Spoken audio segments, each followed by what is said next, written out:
Okay, hello everybody.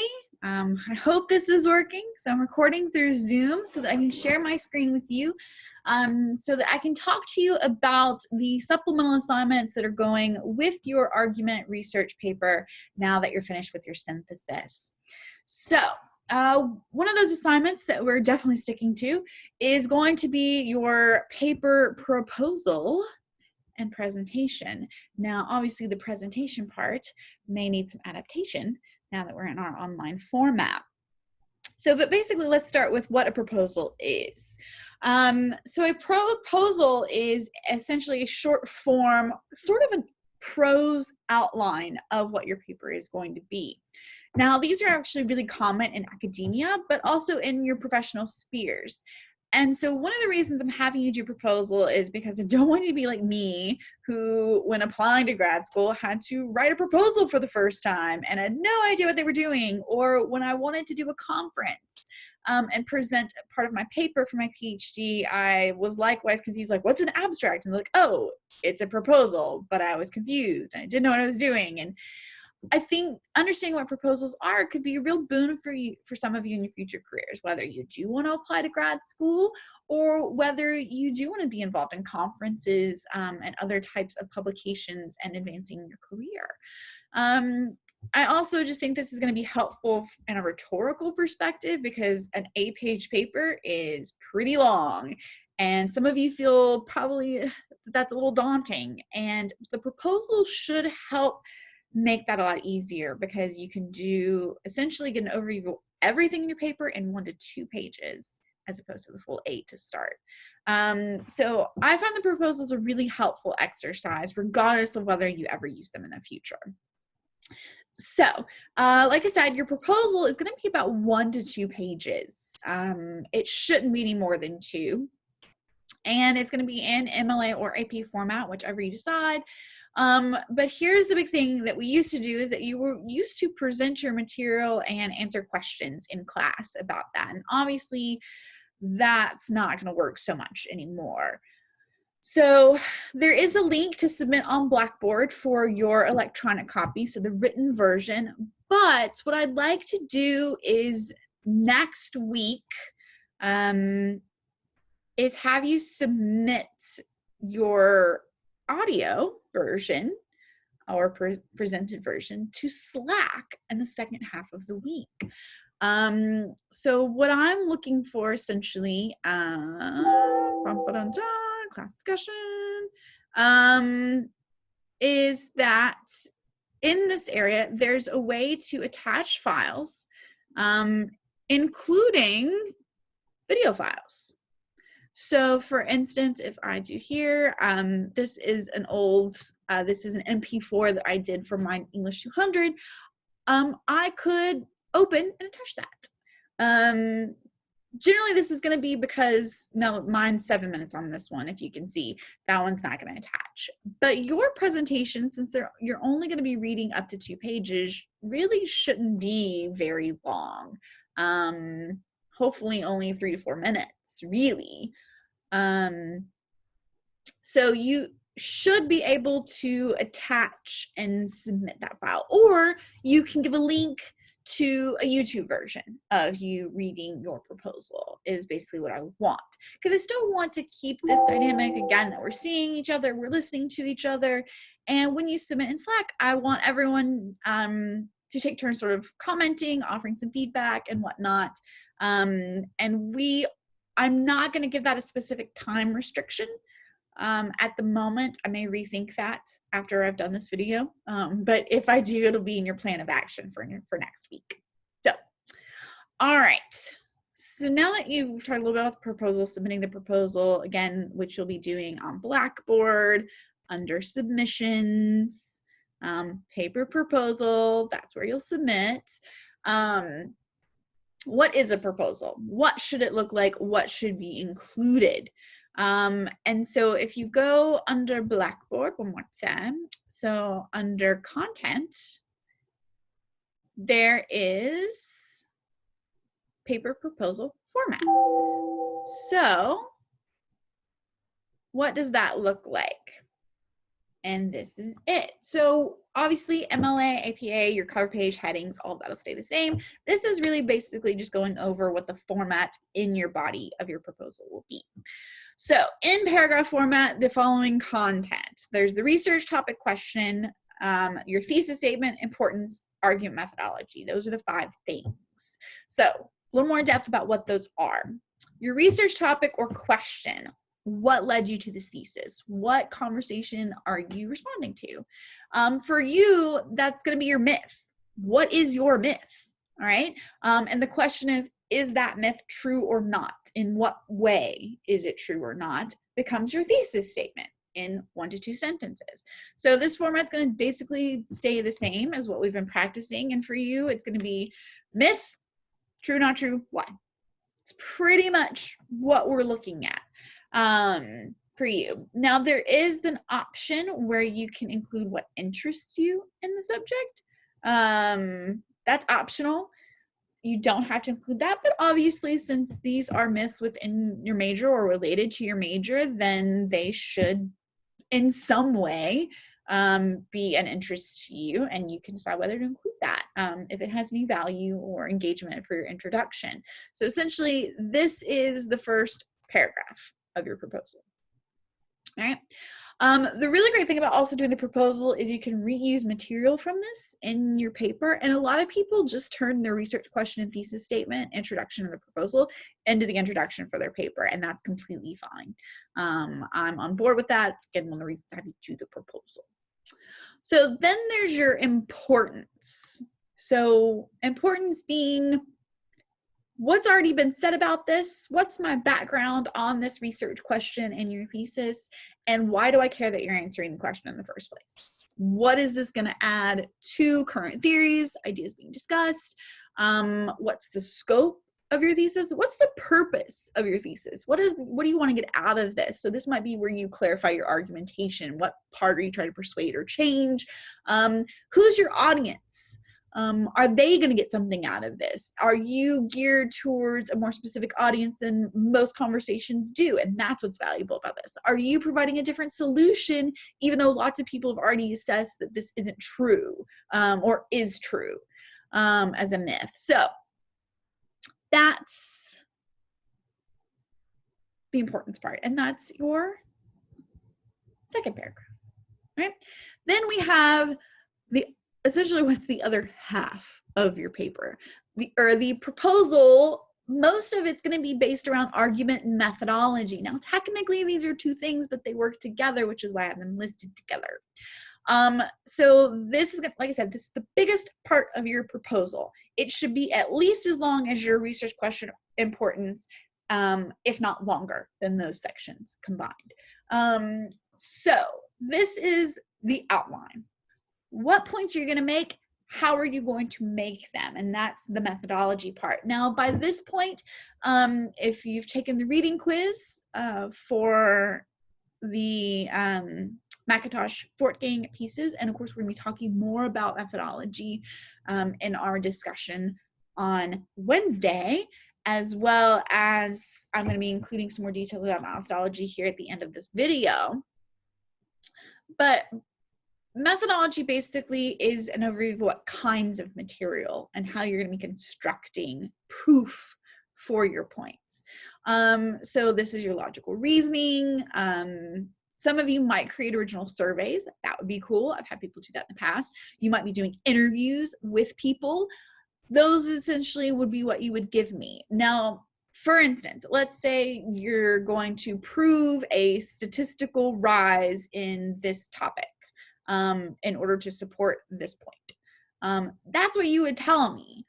You would not actually give me in 2019, there was a 3% rise in da-da-da-da. No, you're just going to tell me what kind of statistic. You're not actually going to give me the statistic. That's the difference between the proposal and the paper. Proposal, you're just giving an overview of what you're going to include.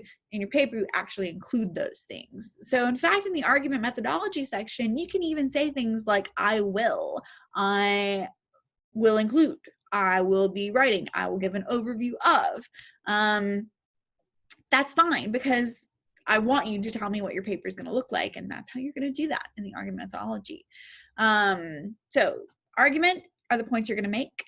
Methodology, how you're going to support those points. Right? So again, this is the bulk of your proposal. And again, you can use that I formatting. So now that I've given you what that format is, let's look at some examples. And these are also on Blackboard. If you go under submissions, goodness. If you go under samples, you'll find proposal examples, including some of my own. So let's go back here. All right. So this is one, and it's actually highlighted so that you can see the distinctive parts of the proposal format. So this one is about trigger warnings, which those readings, Angus Johnston and Jenny Jarvie that we went over. So here we have, as trigger warnings enter academia, a question brews regarding what educational material actually deserves these labels and warnings in a college setting. Yellow, my research question, right?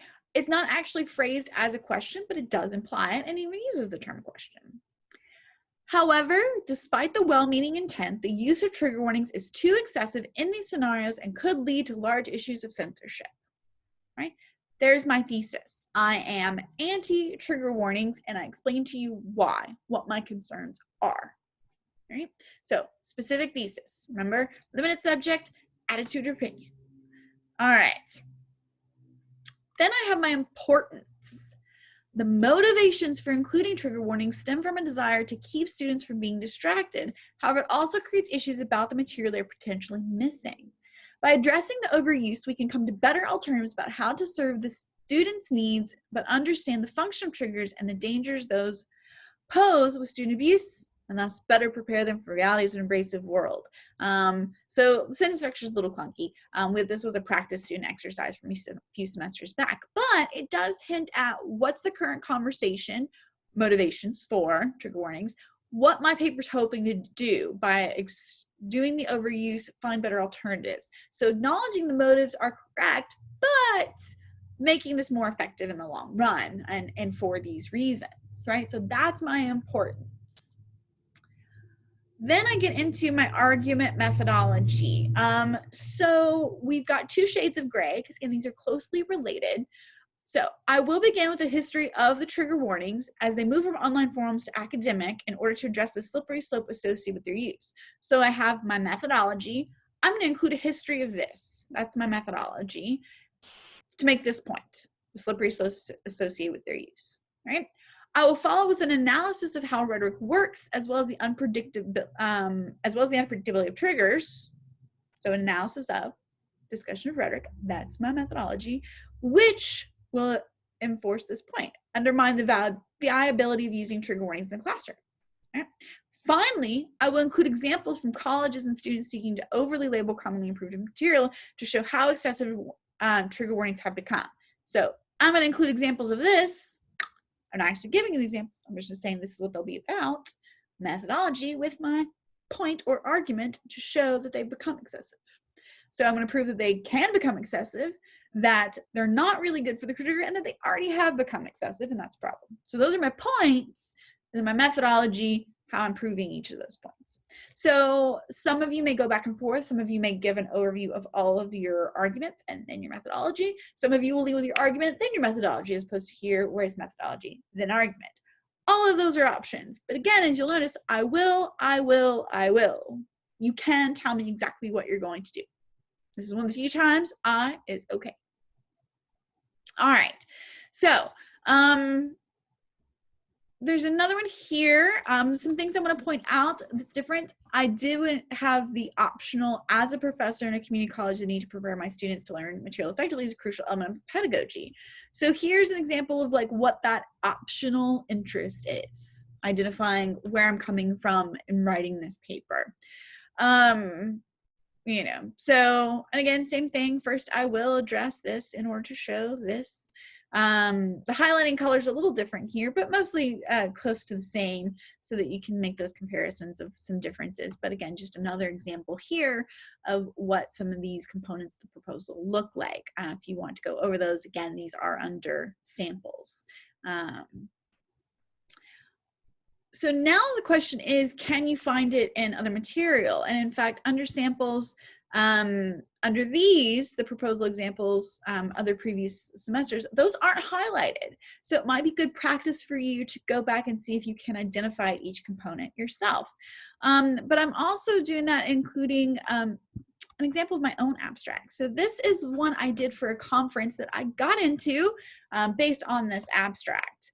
So a problem with the modern Southern writer is determining the place of region and narrative, as the boundaries of which are continually pulled into global context. A sense of place established through irrelevant details of plantation homes or magnolia trees is no longer an authentic form of region, since it's subject to time and alteration. Many essays in New Southern Studies seek to redefine the unifying traits of the South and region beyond specific sense of place. So essentially, here is my research question. Here is my thesis, and this is how I'm transitioning into my importance, right? And I continue with that a little bit more. So I have my importance here, which is what I think is wrong about the conversation that's already being had and the source I'm using to do that. So I'm also sort of hitting at some of my methodology and who I'm going to be breaking down. And then I make that more specific. Pairing the classic works of, I seek to expand on the issue. I will examine how in each story it does this. So a little difference is that my argument methodology is a little smaller than I would expect yours to be. But given that mine was primarily an analysis of Jackson to start, then that's, again, still overlapping some of my argument points as well. So again, your structures can be a little fluid, but that format, those 5 components are going to be in there in some way or some form. So I just wanted to give you an example of one that I wrote myself, just to show that, yeah, you might end up having to actually write a proposal someday, and it can be stressful, but it won't be, because unlike me, you'll have actually had some practice and done one before, and push comes to shove. So the other thing I want to point out is including a works cited. So by the time you finish your proposal, I'm hoping that you have anywhere from 2 to 4 sources, again, up to half of your research done. That would be a really good place to be at in that scenario. And I want to see your research. Now, whether or not you actually mention them in your proposal, I don't care. I want them on the works cited or the references. I want to see everything you got that you plan on using, even if you've only mentioned 1 or 2 in the actual proposal itself that you plan on including, just so that I can get an overview of where your research is at. So do not forget your works cited or references page. That is the most common thing students forget to do on this proposal, and I will take off a whole letter grade if you leave that off, because again, you got to cite your work. So real quick way to lose points, or an easy way to keep them. So all right, let's talk a little bit more about methodology, because this is such an important part of making your argument methodology section important, is understanding what that means. So methodology is a means or process of including data evidence for a thesis or argument. Research methodology is something you're going to hear a lot in academia, in your fields. In each of your fields, you have different types of methodology. The way that you go about proving a theory in criminology is very different from proving a theory in art history, right? So your methodologies are going to be different, but methodology generally is broken up to 2 parts, which is either the qualitative, which is the non-measurable, describe things like traits, qualities, hence the name, qualitative, qualities. Or quantitative is measurable, specific numbers, data points, right? So quantities, quantitative, right? So these words do exactly what they say in describing the types of methodology or research that you're using. And so I want to give you a few examples of what that is, and I'm using our topic for our discussion in our Macintosh Forward Gang pieces, where we're talking about white privilege, how it exists. How do we know it exists?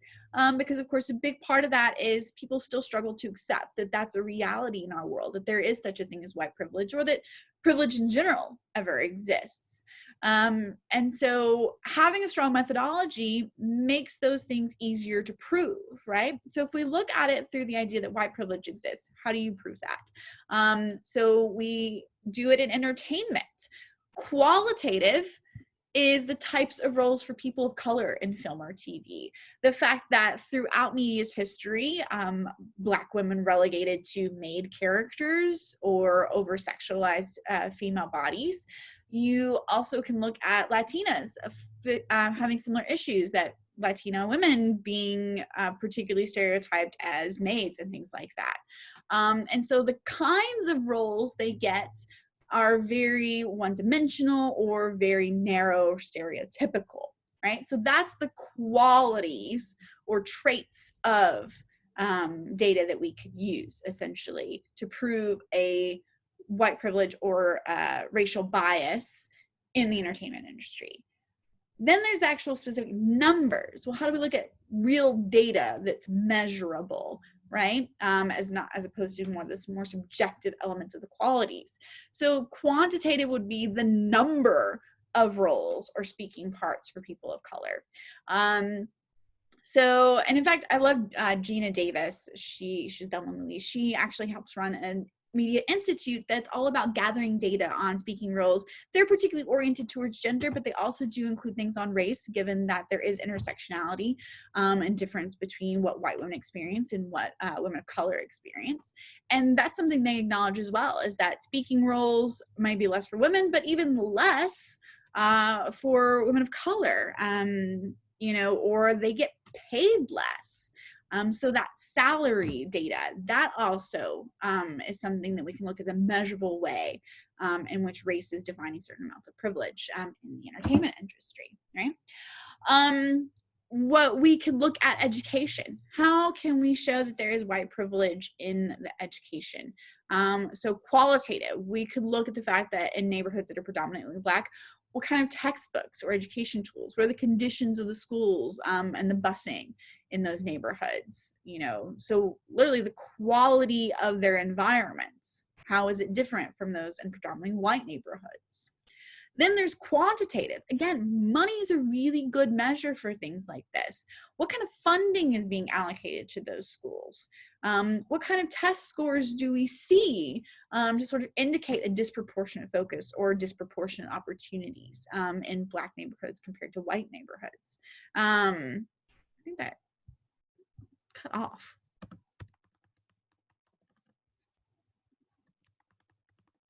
There we go. So then again, if we look at both those, and we want both, and that's the thing I'm also trying to get at, is that when it comes to qualitative and quantitative, one is not necessarily better than the other. It's just that in understanding the difference between the measurable and the non-measurable, you can make your claims stronger. Often including both is really the best case scenario here. And then again, just another example, we're looking at criminal justice. Qualitative, you can look at prosecution patterns of defendants who are people of color. Looking at what kind of access do they have to defense attorneys? How often do they take plea deals as opposed to getting a full trial? Do we look at the number of witnesses that are used against them? Do we look at the number of resources used in prosecution of people of color versus white people?